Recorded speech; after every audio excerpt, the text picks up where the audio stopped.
정치권은 역대 최악의 산불 피해 현장을 찾아 피해 지원을 약속하고 있는데요. 구체적인 지원 방안은 엇갈리는 모습입니다. 한편 우원식 국회의장이 마흔여 후보자를 임명하지 않고 있는 한덕수 대통령 권한대행에 대해 권한쟁의 심판을 청구했는데요. 전국 이슈 서정욱 변호사, 강성필 더불어민주당 부대변인 두 분 모시고 말씀 나눠보겠습니다. 어서 오세요. 안녕하세요. 안녕하세요. 네, 지금 역대 최악의 산불로 피해가 눈덩이처럼 커지는 가운데 재난 대응 예비비를 둘러싼 여야 간의 친경전이 치열했습니다. 본격적으로 말씀 나누기 전에 여야 목소리 먼저 듣고 오겠습니다. 예비비를 국회에서 더불어민주당이 일방적으로 감액 통과시키는 바람에 실질적으로 사용할 수 있는 재원은 매우 부족한 현실이다. 지금도 예산하고 무슨 상관이 있습니까? 편성이 쓰면 됩니다. 국민의힘도 그 절박한 현장을 보면 그 안에서 예비비를 삭감을 해서 그런 이런 소리 안 할 겁니다. 네, 여당은 지금 민주당의 예비비 삭감으로 인해서 산불 대응이 어렵다는 반면에 민주당은 또 지금 책정된 예산도 쓰지 않고 있다고 맞섰는데요. 계산이 상당히 다르더라고요.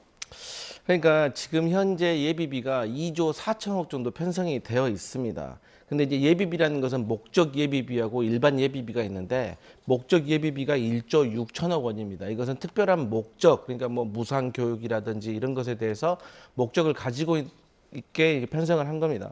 나머지 이제 일반 예비비 같은 경우가 8천억 원 정도가 있기 때문에 일단 급한 대로 이걸 가져다 쓰면 됩니다. 근데 이게 무리한 게 아니라는 것이 일단 2022년 강원도 산불 때 총 금액이 5,400억 정도 들었고요.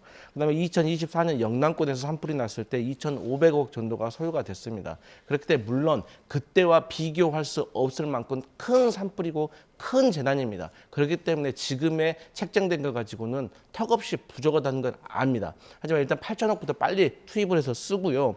그 다음에 여당과 야당이 산불 추경을 해서 또 적절한 예산을 편성해야 된다. 그런데 문제는 지금 부처에서는 이 관계 부처별 협의도 지금 제대로 하지 않고 있습니다. 그리고 저희 야당, 민주당 같은 경우는 지금 예비비를 적극적으로 편성하자고 산불 추경을 요구하고 있기 때문에 저는 여당과 함께 잘 협의하면 이 난관을 헤쳐나갈 수 있다. 이런 말씀 드립니다.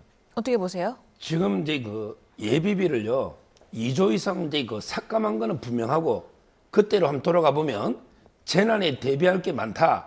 이렇게 호소를 했잖아요. 그런데도 이게 민주당이 왜 삭감했습니까? 혹시나 이게 예비비 가지고 대통령 순방이나 다른 데 전용할까 싶어서 말도 안 되는 이유로 2조 이상 삭감한 거는 분명하고요. 그 다음에 그 추경이라는 거는 아주 예외적으로 하는 거예요. 이 정도 돈으로 이렇게 터무니없이 부족한 돈인데 언제든지 추경하면 되니까 그냥 작게 깎아버리는, 이거는 저는 민주당이 상당히 무책임했다. 지금 민주당이 그 2조 이상 삭감한 거는 분명한 팩트다. 이렇게 봅니다. 근데 이제 저희가 삭감을 한 건 맞습니다. 근데 지금 말씀하신 것처럼 아주 예외적인 상황이고요.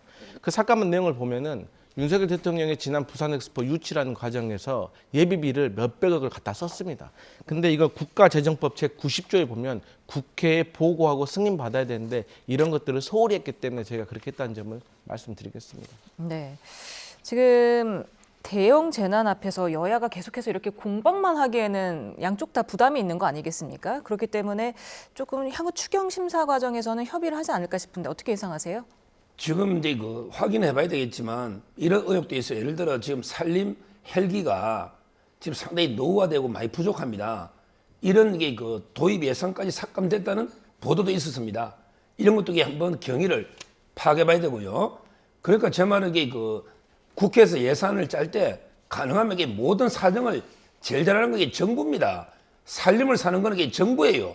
그냥 민주당이 마음대로 자기들 정치적 판단해서 어떤 거는 삭감하고 거의 제로로 만들어버리고 또 자기들 말 잘 듣는 데는 기관 돈 올려주고, 예를 들어 공처, 법원, 헌재, 국회 예산 올리고, 아니 검찰이나 감사원, 대통령실 예산에게 특활비까지 거의 영원에 만들어버렸지 않습니까? 이런 식으로 예산 가지고 국회가 장난치면 안 돼요. 고도의 전문성이 있고 나라 살림이 어디 필요한지 가장 잘 아는 데는 행정부고, 그래서 행정부가 편성권이 있고 국회는 다만 국민의 혈세니까 낭비를 막기 위해서 약간의 낭비적 요소일 때 감액하는 요 역할을 해야 돼요. 그런데 지금은 예산을 국회가 짠다. 자기도 올려주고 깎고 싶은데 깎고, 이거 아주 본말이 잘못된 겁니다. 네, 제가 이제 과거에 뭐 광역단체나 기초단체에서 근무를 하면서요, 이 사업 예산에 대해서 편성을 하잖아요. 그러면은 의회 승인을 받아야 되는데 어쨌든 삭감될 것을 예상을 하고 부풀리는 경향이 분명히 있습니다. 그렇기 때문에 의회 예산 감시가 상당히 중요한 것이고, 민주당이 예산을 삭감했던 것은 검찰이나 경찰 사정기관의 특활비입니다. 근데 이것도 저희가 무작정 삭감하겠다라는 게 아니라, 왜 삭감했냐? 이걸 나중에라도 쓰고 난 다음에라도 국회에 보고는 해야 될 거 아닙니까? 어쨌든 국민의 혈세인데. 그런데 그것을 보고할 수 없다고 하지만 잘못 쓴 경위들이 밝혀졌기 때문에 저희가 그런 상황이 있었다는 거지, 이런 산불이나 재난이나 이런 거와 관련된 예비비를 삭감한 것은 아니다. 그리고 지금이라도 어쨌든 여당과 야당이 빨리 지금 사활을 걸고 추경 예산 해야 된다, 이런 말씀 드립니다. 네. 그런가 하면 선거법 2심에서 무죄 선고받은 이재명 대표가 바로 산불 현장으로 향하면서 이게 대권 행보 아니냐, 이런 분석이 또 있더라고요. 그러니까 참 정치적인 공세가 너무 과하다. 그러면 이재명 대표가 만약에 안 갔다, 그런 오해 받으려고 안 갔다, 그러면 또 뭐라고 하겠습니까?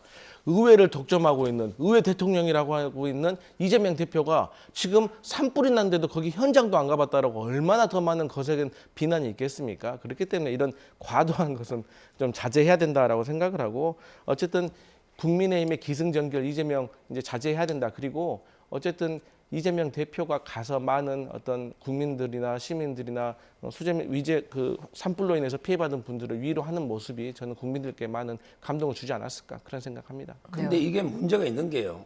이재명 대표가 좀 있어야 될 때가 산불이나 서해 수호 날이 아닙니다. 서초동이 법원에 있어야 돼요. 무슨 말이냐면 이게 그 대장동 재판에 정인으로 채택됐어요. 정인은 이게 법적 의무이기 때문에 안 가면 이게 안 되는 거예요. 그래서 처음에 안 가면 300만 원 과태료가 나오고요. 근데 금요일 또 안 가서 무단으로 500만 원 나왔어요. 아마 이게 월요일 안 가면 구속될 겁니다. 7일 이내에 감치니까 판사가 원칙대로 할 거예요. 우리나라 수많은 사람들이 법의 정은 바쁜데 정인 의무 때문에 오는데, 명색이 국회의원이고 야당 대표라는 사람이 이렇게 법치를 짓밟아버리고 무단으로 판사 이야기는 사유도 안 내고 무단으로 그 법원에 출석 안 하고, 그래서 과태료를 갖다가 300, 500, 800을 받는 이런 일이 있어서는 안 되잖아요. 법을 존중하는 모습을 보여줘야 됩니다. 네. 지금 서해 수호의 날 기념식에 어제 처음으로 참석한 데에 대한 비판이었는데 어떻게 들으셨어요? 근데 이재명 대표가 가셔서 말씀을 하셨잖아요. 그러니까 55명의 영웅을 기억을 해야 되고, 특별한 희생에는 특별할 보상이 있어야 된다. 또 당내에 천안함 피격 사건에 대해서 의심받는 사람이 없다. 그러니까 이 과거에 민주당 구성원들 중에서 이 천안함과 관련돼서 어쨌든 국민적 오해를 살 수 있는 발언이 있었다는 것을 분명히 인정을 해야 됩니다. 하지만 그 오해를 한 발언을 이재명 대표가 한 것은 아니고, 지금의 대표가 이재명이기 때문에 또 이재명 대표가 판단을 했을 때 이것은 우리가 참석을 해서 올바른 지적도 하고, 또 쓴소리가 있다면 받아들여야 되고, 또 유족과 만나야 되고, 이런 것들이 필요하다라고 생각을 했기 때문에 용기를 내서 간 것이기 때문에 이 부분에 있어서는 또 평가를 해줘야 된다, 이런 말씀 드립니다. 네. 그런데 그 문재인 대통령도 그렇고요. 이재명 대표도 이게 왜 선거가 있을 만하면 오죠? 문재인 대통령이 2번 왔어요. 5년 동안. 딱 이 선거 있을 때만 표가 아마 이게 필요하니까 왔나? 이재명 대표가 작년에도 왔습니까? 올해 혹시나 조기 대선 있을까 싶어서 온 건 아닐까? 이런 진정성이 의심되고요. 민주당 내에 박선원 의원 포함해서 천안함에 대해서 얼마나 그 음모, 이런 가짜뉴스를 이야기한 분이 많이 있을 겁니다. 옛날에 이대경 혁신위원장도 낙마했지만 있었고요. 이런 데 대해서 먼저 사과도 안 하고 오는 거는 저는 뻔뻔하다 봅니다. 네, 지금 정말 국민의힘 그렇게 말씀하시면 안 됩니다. 윤석열 대통령 후보 시절에 어쨌습니까? 4.3 가셨잖아요. 그런데 그 이후에 어떻게 됐습니까? 용산 참사, 추모식 가셨습니까? 그래서 저는 그것을 대해서 참석했잖아요. 어쨌든 간에. 그렇기 때문에 그대로 평가하는 게 좋다, 이런 말씀 드립니다. 네. 말씀하신 대로 지금 처음으로 참석을 한 거고, 게다가 유족들의 반발도 있는 상황에서 어제 처음으로 참석한 거는 좀 중도층을 지지를 확장을 하려는 거 아니냐, 어떻게 보세요? 맞습니다. 이제 이재명 대표가 지금 야당의 대표로서 어떻게 보면 지금까지는 당원들과 지지자들, 그러니까 쉽게 말하면 반쪽의 어떤 절반의 국민들을 더 신경 쓰는 모습을 보였다고 오해받을 수가 있는데, 이제는 누가 보더라도 국민 전체를 보고 이재명이 정치를 하고 있구나. 그리고 정쟁보다는 이제 나라의 앞날, 경제 회복, 그리고 민생 회복에 대해서, 그리고 우리가 AI라든지 여러 가지 혁신 기술에 대해서 더욱 어떻게 대한민국을 발전시킬 것인가에 대해서 고민하고 있는 정치인이구나라는 모습을 보여주는 것이 이제는 상당히 중요한 시기라고 보여집니다. 네.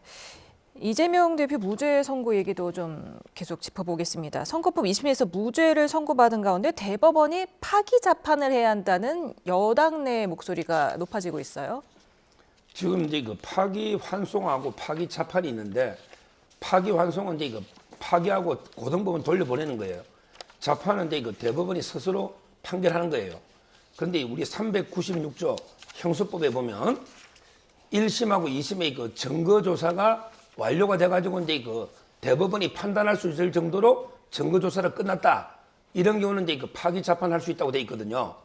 근데 이 사건은요, 1심 때 증인이 한 40명 이상 나와가지고 이미 끝났어요.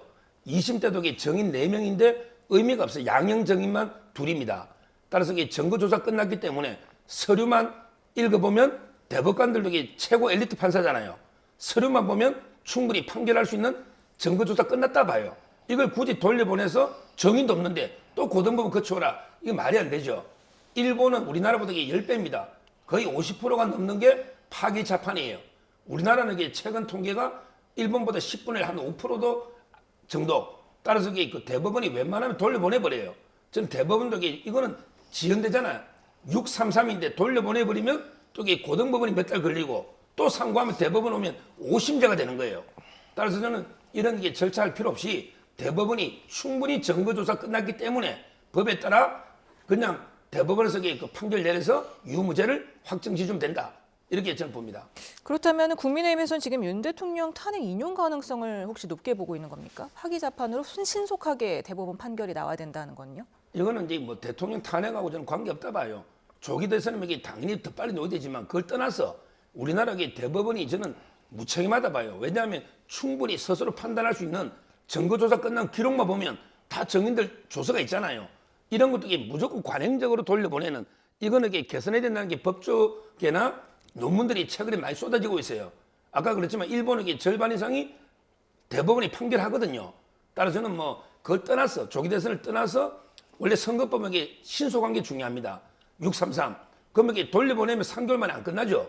따라서 이게 저는 파기 재판이 맞다 봐요. 네. 조국 전 대표가 옥중 편지에서 대법원에서도 무죄가 뒤집히지 않을 것이다. 이렇게 썼더라고요. 그러니까 파기 재판이라는 거는 원심이 법리를 잘못 적용해가지고 잘못된 결론을 내렸을 때 대법원이 직접 판결하는 거잖아요. 그런데 지금 국민의힘 주장처럼 증거가 충분하기 때문에 이건 결론이 잘못됐다는 건데 이것은 어떤 결론이 잘못됐다는 것을 구체적으로 말해야 됩니다. 그런데 방금 국민의힘에서는 증거가 충분하니까 대법원에서 직권으로 판결한다. 이거는 이번에 항소심 재판부가 인식의 문제라고 쉽게 말해서 결론을 내린 것이고 더 크게 확장을 하면 이것은 검찰이 부당하게 기소를 했다고 저는 그렇게 판단을 하고 있어요. 왜냐하면 이게 대장동이라는 수천억이 오간 비리 사건입니다. 그러면 이 비리 사건에서 누가 부당이익을 취했는지를 찾아내는 것이 관건이 돼야 되는데 그저 이재명의 유력한 야당 대선 후보를 선거에 못 나가기 위해서 근데 이런 공직선거법으로 걷는 것이 결과가 빠를 것 같으니까 이게 격가지로 세서 이런 소송을 하게 된 거 아니겠습니까? 그리고 파기 재판이라는 것은요. 뭐 절도 혐의가 있었을 때 이 정황이라든가 어떤 자백만 가지고 증거가 부족한 상태에서 이것을 유죄로 했을 때 대법원이 직권으로 판단하는 사례가 있지만 다시 말씀드리지만 이건 사람의 인식에 관련된 문제이기 때문에 좀 상황이 다르다 이런 말씀 드립니다. 네, 대법원에서 무죄가 유죄로 뒤집힐 확률이 굉장히 희박하다라고 하던데 어떻습니까? 그렇죠. 그런데 더 희박한 게요. 이재명 대표 이번에 1심에 유죄 받아가 2심에 무죄잖아요. 이 확률이 1.7%입니다. 이렇게 희박한 것도 이재명 대표 무죄 받았잖아요. 그런데 이 무죄가 대법원에 유죄가 되는 거는 3.7%. 이 말은 이게 2배나 높은 거죠. 저 말은 이게 어차피 확률이란 건 의미가 없다. 이렇게 보고 그리고 옛날에 그 몇 년 전에 이재명 대표 경기도에서 할 때요. 그때도요. 1심은 무죄. 근데 2심에 벌금 300 유죄. 대법원이 다시 파기환송 무죄 취지. 이런 식으로 이게 계속 바뀌었어요. 이번에도 이게 그 충분히 바뀔 수 있다 이렇게 보고 특히 이번에처럼 1심하고 2심이 다른 경우 있죠. 이런 경우는 이게 파기 재판을 더 해야 된다고 다 논문에 되어 있습니다. 왜? 1심하고 2심 중에 어느 게 옳으냐? 대법관들이 선택만 하면 되잖아요. 1심 판결이 다 있고 2심 판결이 있고 따라서는 뭐 이런 걸 1대1 사건이 하거든요. 이런 경우는 이게 대법원에서 파기될 가능성이 일반 사건보다는 1심도 만약에 무죄, 2심도 무죄, 두 번 다 무죄는 2대0 사건이야. 이런 경우는 안 뒤집어지도 1대1일 때는 판사들도 의견 대립이 있잖아요. 이런 경우는 이게 더 많이 뒤집어집니다. 네. 선거법 항소심 무죄 선고로 이재명 대표의 대권 가도에 가장 큰 걸림돌이 사라졌다는 평가가 나오는데요. 정치권에서는 이런 평가도 나왔습니다. 듣고 오겠습니다.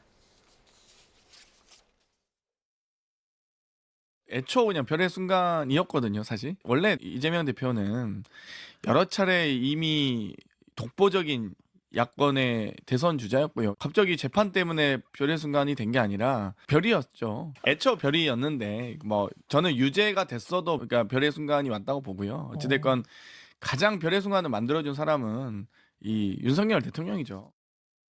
이른바 비명계라는 분들이 일제히 다 입을 다물고 있지 않습니까? 그래서 평정을 다 했다는 의미에서 그런 의미에서 뭐 별의 순간이 민주당 내에서 온 거죠. 이재명 대표에 대한 반감 역시 이번 비상계엄 사태 이후에 굉장히 확산되고 커진 것도 부인할 수 없거든요. 저는 2심에서 이게 완전 무죄를 받은 것들이 독인지 약인지 모르겠어요. 네, 지금 별의 순간이 왔다는 표현이 자주 들립니다. 어떻게 보십니까?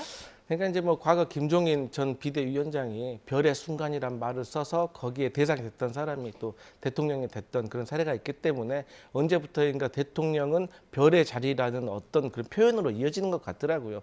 근데 이제 그런 걸 떠나서 저희 민주당에서 그리고 저는 개인적으로도 이재명 대표는 어떤 자치단체장, 기초단체장, 광역단체장 그리고 국회의원을 거치면서 여러 가지 분야에서 지도자로서 대통령으로서의 어떤 경험과 학습이 이미 되어 있다. 준비가 되어 있다라는 걸 저렇게 이제 과도하게 좀 표현을 한 것 같아요. 그러니까 최근에 이재명 대표를 만난 뭐 보수의 인사들도 후기를 들어보면 이게 어떤 분야에 대해서 물어보면 마치 머릿속에 책장이 있어가지고 경제하면 경제의 책을 꺼내가지고 또 얘기를 하는 듯이 모든 방면에서 고루고루 준비가 되어 있다. 반면 우리가 윤석열 대통령에게 대통령이 되기 전부터 많이 걱정했던 것이 정치에 대한 경험이 없고 검사로서의 생활만 해왔기 때문에 과연 국정 운영이라는 것이 폭넓은 지식과 경험 그리고 각 분야별의 전문성이 최소한도로 필요한데 이런 것들에 대해서 우려를 했는데 이게 오히려 우려가 현실로 나타났기 때문에 이제는 여러 가지 경험에 비추어서 이재명 대표가 좀 적임자가 아니냐라는 당내의 분위기를 전달한 거다 이렇게 해석하면 될 것 같습니다. 네. 반면에 홍준표 대구시장은 오히려 잘 됐다 이런 입장을 보였고 또 김종혁 국민의힘 전 최고위원은 비명계 입지가 좁아지면서 오히려 흥행면에서 독이 될 수 있다 이렇게 전망을 했더라고요. 그렇습니다. 지금 이게 아마 경선이 실질적으로 안 될 거예요. 민주당에서 아마 덜러리로 이게 누가 경선 놓기는 놓지만 실질적으로 이제 이재명 1극 체제가 되면서 후보가 정해졌죠. 이런 거는 그 드라마 시청률이 낮아요. 드라마는 게 반전에 반전을 거듭하면서 막 손에 땀을 쥐고 대역전이 나오고 이러면 이게 드라마가 재미가 있는 거예요. 민주당 흥행이 안 될 거예요. 근데 국민의힘은요. 그래도 이 지지율은 지금 좀 낮게 보여도 이게 오세훈, 홍준표, 그다음에 김문수, 한동훈 이런 게 흥미진진한 드라마가 예상이 됩니다. 전부 이게 색깔도 다 다르잖아요. 뭐 찬탄, 반탄부터 여러 가지 다양한 색깔을 가진 다양한 후보들이 각본 없는 드라마를 써가면요 상당히 시너지 효과가 클 거다. 우리 저는 경선은 아마 국민의힘의 시청률이 훨씬 높을 겁니다. 네, 알겠습니다. 친한계 목소리도 좀 주목이 되는데 현 시점에서는 뭐 이재명 대표를 이길 수가 없다고 판단을 한 건지 지금 당내에서는 대통령 탄핵 기각 그리고 각하 목소리가 더 커지고 있는 것 같아요. 근데 사실 정당이란 게 정치와 정책으로 유권자에게 표를 얻으려고 해야지 이것을 이재명이라는 사람만 무조건 공격을 해가지고 쓰러뜨리려고 하는 이러한 전략으로 어떤 정당이 존재한다고 한다면 이게 문제가 아니겠습니까? 그러니까 쉽게 말해서 그러한 발언들은 이재명 대표를 이길 수가 없으니까 탄핵에 찬성했던 분도 이제 반대를 하겠다는 거 아니겠습니까? 이런 거는 술자리에서 본인들끼리 할 얘기입니다. 그리고 더 큰 문제는 저는 개인적으로 이 발언을 하신 분이 오히려 친한계를 이제 탈퇴를 하고 친윤계로 넘어오고 싶어서 이런 말씀하신 것이 아닌가 이런 생각을 해요. 아니 어떻게 대통령 탄핵과 관련된 것은 온 국민이 본 가운데 군인들이 선관위와 국회를 침탈하고 여러 가지 면에서 위법적 위헌적인 행동을 했는데 여기에 대해서 국회의원으로서 제대로 된 양심을 걸고 판단할 생각을 안 하고 처음에는 판단을 잘 했는데 대세가 저쪽으로 기우는 것 같으니까 다시 저쪽으로 입장을 바꾼다? 그런 정치를 하면 국민들이 다 보고 있다가 결국에는 선거에서 평가를 한다 이런 말씀 드립니다. 네. 그런가 하면 우원식 국회의장이 한덕수 대행의 마녀 헌법재판관 임명 보류가 심각한 국헌문란이다 이러면서 다시 한번 헌법재판소에 권한쟁의 심판을 청구했죠. 이게 그 세 가지가 문제가 있는 게 옛날에도 이게 그 별개 의견이 3명이 있었거든요. 우원식 권한이 침해된 게 없어요. 국회 권한이 침해된 거예요. 그러면 이게 국회 의결을 거쳐서 와라. 이게 3명의 별개 의견이었잖아요. 그런데 이번에도 국회 의결 안 거치고 독단적으로 내면 이게 3명의 재판관을 완전히 무시하는 거죠. 그래서 그때 별개 의견 3명, 우리 우파 쪽에요. 그 문제가 하나 있고. 두 번째 더 황당한 게 그 가처분 있잖아요. 임시 지위를 정하는, 예를 들어 그 마흔역을 이미 재판관으로 임시로 인정해가지고 판결에 참여하라는 거예요. 가처분으로. 그럼 나중에 본안에서 지면 그 재판 어떻게 되는 겁니까? 그러게 우리 법에 헌재 법을 좀 읽어보고 가야죠. 헌재 법에는 어떤 기관의 권한이 어떤 처분이 다른 기관을 침해할 때 그 처분의 효력 정지, 소극적으로 처분 효력 정지만 법에 돼 있고 적극적으로 임시의 지위를 정하는 이런 게 가처분은 인정 안 된다. 이미 최상목 사건에서 각하하면 됐잖아요. 이걸 또 했다는 거예요. 이거는 이게 또 각합니다. 이런 게 말도 안 되는 가처분 했고요. 마지막으로 세 번째 진짜 코미디도 아닌 게 성계 집행문을 신청한 거예요. 성계 집행문은 뭐냐? 예를 들어 제가 강 위원장한테 받을 돈이 있어가 재판 걸었다. 돈 안 갚으면 그 경매를 붙이가 돈을 받잖아요. 이런 게 집행하려면 집행문이 필요하잖아요. 그런데 헌재 판결은 권한대행 심판은 확인해 줍니다. 확인. 뭐 집행할 때 어디 있어요? 헌재가 집행문이 어디 있냐고. 또 이게 한덕수가 최상목의 성계인입니까? 그게 아니에요. 따라서 이게 진짜 코미디도 유분수지 성계 집행문을 달라. 또는 이게 마흔역을 이미 판결로 윤 대통령 사건에 미리 투입해라. 임명하기 전에. 이게 말이 되는 주장입니까? 지금 근데 마흔역 헌법재판관 미임명이 위헌이라는 판단이 나온 지 오늘로 31일째, 그리고 국회에서 선출안이 가결된 거는 오늘로 94일째입니다. 한덕수 대행이 이제 더는 미룰 명분은 사실 없어 보이는데 좀 많은 압박을 받고 있지 않을까요? 그러니까요, 이번에 한덕수 권한대행에 대해서 그 탄핵 심판에서도 말을 했잖아요, 헌법재판관들이. 그러니까 헌법재판관을 임명을 하지 않은 것이 위헌이고 위법이다. 다만 한덕수 권한대행 같은 경우는 그 상황을 봤을 때 시간이 조금 촉박했다라고 말을 했습니다. 하지만 그에 앞서서 최상목 권한대행 같은 경우는 위헌 위법이다, 빨리 임명하라고 말을 했어요. 그렇기 때문에 이제 공직자라면 본인들이 선출직들도 아닌데 왜 정치적으로 정무적으로 고민을 하는 겁니까? 본인들은 그냥 공직자로서 법이 정해진 대로 절차에 따르면 되는 거예요. 그런 차원에서 뭐 여러 가지 법적 해석이 있는데 권한쟁이고 그런 걸 다 떠나서 그냥 임명을 해야 되는 거예요. 지금 우원식 국회의장이 뭐 권한쟁이라든지 우리 서정호 변호사님께서 방금 말씀하셨던 여러 가지 법적 해석에 있어서 그것을 염두에 두고 현실 세계에서 이루어질 거라고 그래서 하는 게 아니에요. 이것은 국민들 보기에 그리고 한덕수 국무총리에게도 압박을 하는 차원인 거예요. 여기에 대해서 실질적인 어떤 전략은 저희 민주당에서 지금 준비하고 있습니다. 그런데 이러한 것들이 불상사가 일어나고 국민적 혼란과 갈등이 더 커지기 전에 저는 한덕수 권한대행이 이거 빨리 해야 된다는 겁니다. 본인은 임명을 하고 나머지 일은 헌법재판소에서 또 그들이 알아서 하게 만들어야지 왜 본인이 무슨 권유로 어쩔 때는 제한적으로 권한대행에 행사한다. 어쩔 때는 적극적으로 한다. 이건 앞뒤가 맞지 않는 겁니다. 네, 지금 만에 하나 이 가처분 신청이 인용되거나 한덕수 대행이 임명을 하거나 하면은 윤 대통령 탄핵 심판에 마흔역 재판관이 투입될 수 있는 겁니까? 투입되면 이제 그 변론을 경신하면 뭐 빠르면 하루만 하면 된다. 그러니까 이게 투입하려고 하는 거죠. 투입 안 할 것 때문에 이게 서두를 이유가 없잖아요. 그런데 그 가처분은 조금 전에 최상목 대행 때 똑같은 형태로 이게 각하됐기 때문에 이건 불가능한 이야기고요. 지금 이제 근데 마흔역 임명도 마찬가지예요. 아무 이유 없이 안 하면 안 되죠. 근데 최상목이든 한덕수 총리든 이유가 있잖아요. 뭐냐? 자기들이 위에 사람이 선고를 기다리고 있잖아요. 예를 들어 최상목 대행은 이제 한덕수 총리가 복귀했잖아요. 복귀할지 안 할지 모르니까 좀 기다려본 거 아닙니까? 그래서 복귀했잖아요. 한덕수 총리는 좀 있으면 그 대통령이 복귀할지 안 할지 대통령 복귀하면 이게 대통령 임명이 맞잖아요. 그래서 이게 명분 있게 기다리는 거다. 이렇게 말씀드리고 자 여기서 중요한 게 그러면 4월 18일 2명 나가잖아요.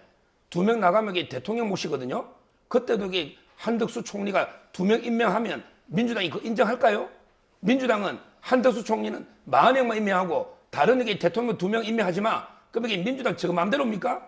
그러면 이게 한덕수 총리가 다른 대통령 2명도 18일 날 임명하기를 민주당이 인정하면 제가 40명 임명하라고 하겠습니다. 그럼 이게 9명 딱 채우잖아요. 그렇게 9명 채우는 게 맞죠. 왜 40명만 임명하고 그러면 이게 대통령 2명은 민주당이 반대를 한다. 이건 앞뒤가 안 맞죠.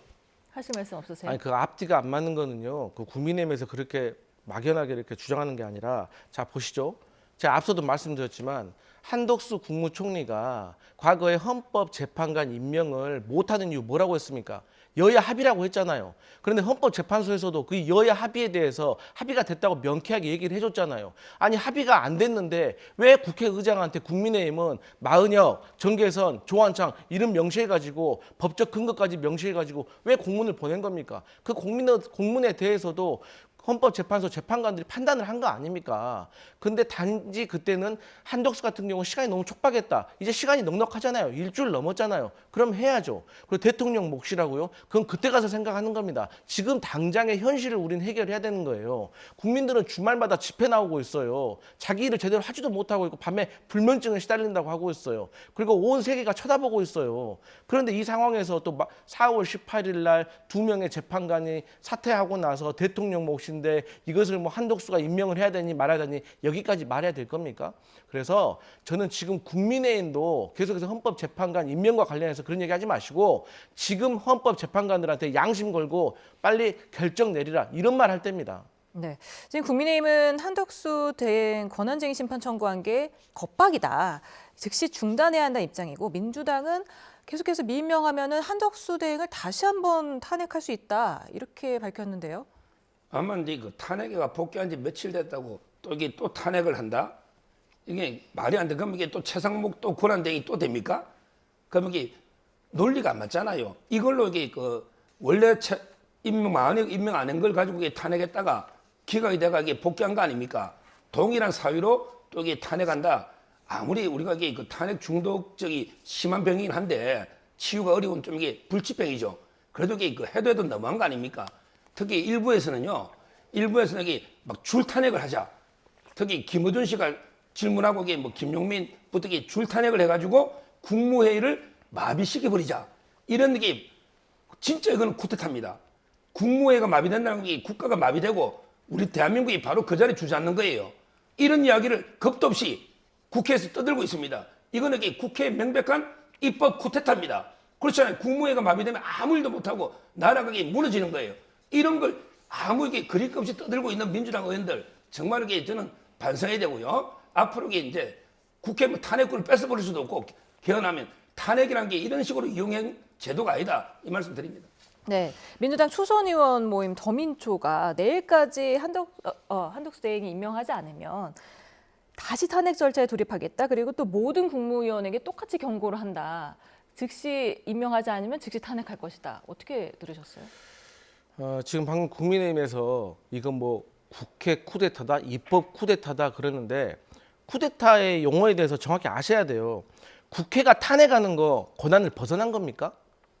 아니에요. 국민들이 국회에다 부여해 준 거고 헌법에 보장되어 있는 거고 저희가 다수당인 거고 저희가 다수당이 된 이유는 국민들이 선택을 해준 겁니다. 그래서 저희는 저희가 가지고 있는 권한 내에서 최대한 활용을 하면서 합법적으로 투쟁을 하는 겁니다. 쿠데타라는 거는요.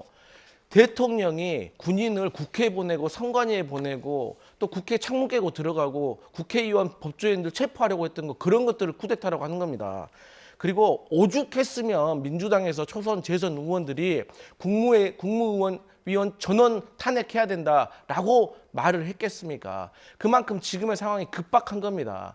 그러니까 지금 이런 상대로 어떤 교착 상태가 계속 지속된다고 하면 정말 윤석열 대통령에 대한 탄핵 심판이 기각돼가지고 돌아올 수가 있다니까요.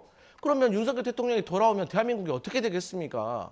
아니 윤석열 대통령이 이제 궁금하면은 뭐 국회고 선관이고 여기 방송사고 다 군인 보내도 되는 거예요. 그렇게 합법적인 계엄 면허증을 주는 겁니다. 그러면 우리나라의 위상 신인도가 외국에서는 어떻게 되겠습니까? 그래서 이걸 막자고 지금 머리를 짜내고 있는 것이기 때문에 저희가 정말 이런 강수까지 둘지는 지켜볼 일이지만 어쨌든 저희가 현실 정치를 하고 있기 때문에 현실 정치에서 어떤 국민 정체의 정서를 바라보면서 어떤 방법이 해결책인지를 지금 심각하게 고민하고 있다는 것을 알려드리겠습니다. 네, 이렇게 민주당이 마녀 헌법재판관 임명을 끊임없이 압박하는 이유가 혹시 윤 대통령 탄핵 심판 선고가 늦어지는 것과 연관이 있을까요?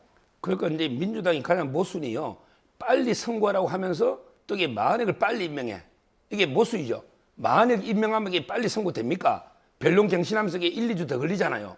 그만큼 이게 지금 현재가 4대4 또는 이게 5대3으로 이게 그 대드락 교착 상태니까 마흔액한테 목을 메고 있다. 이 말씀 드리고요. 좀 전에 강 위원장님이 쿠데타는 뭐 군인이 가서 이게 유리창문 깨는 게 이거는 지극히 법률 문외한의 일반적인 상식이고 우리 법에는 내란에 대해서 이렇게 돼 있어요. 내란은 뭐냐? 국가기관을 상당 기간 마비시키는 거. 이게 내란이에요. 예를 들어 국무회의를 마비시킨다. 이게 내란입니다. 요즘 이게 내란 쿠데타는 총칼로 안 합니다. 예산이나 탄핵이나 법률이나 이거 가지고 이게 내란 쿠데타 하지 옛날처럼 이게 총칼 들고 쿠데타 하는 사람은 없어요. 국회는 1분 1초도 정지된 적이 없고 국회에 들어가서 2시간 반 만에 의결했기 때문에 오랜 기간 국회가 마비된 적이 없다. 이 말씀드립니다. 근데 여기서 또 말씀드리고 싶은 게 창문 깨고 들어간 게 침탈이에요. 그리고 어디에 상당 기간이란 말이 나와 있습니까? 용구 혹은 일시적이란 말이 나와 있어요. 그렇기 때문에 그게 쿠데타입니다. 네, 오늘 말씀은 여기까지 듣도록 하겠습니다. 서정욱 변호사, 강성필 더불어민주당 부대변인 두 분과 말씀 나눠봤습니다. 감사합니다. 그렇습니다.